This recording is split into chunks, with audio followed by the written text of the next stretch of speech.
create a space between stimulus and response. In everyday life, you're going to encounter situations that create a reaction inside you, and you're going to react outside of you. And it's creating that pause between something that has happened to you and how you respond to it that is ultimately going to control your destiny.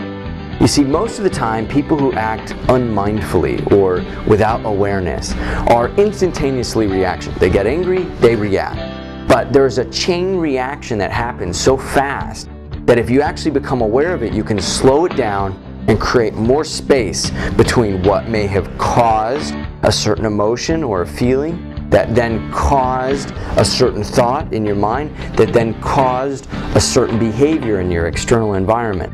If you can actually slow that process down, note the cause, note how you feel, create a pause between that stimulus and your response, you'll have more control over your environment and your reactions to future stimulus. Now, how do you create a space between that stimulus and response? Well, you have to halt the mind, first of all, because it wants to act instantaneously. So how do you halt the mind? One way is through your breath.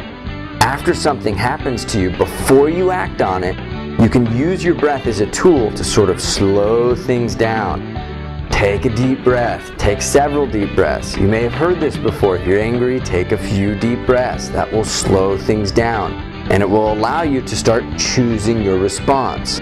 Another way is through awareness.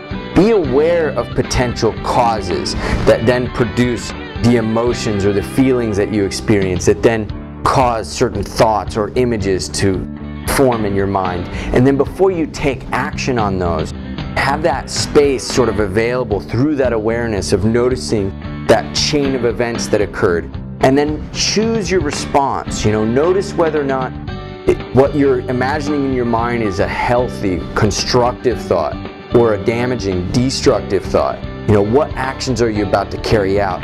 And choose your response on the positive, healthy, constructive side, and avoid those that are damaging or destructive.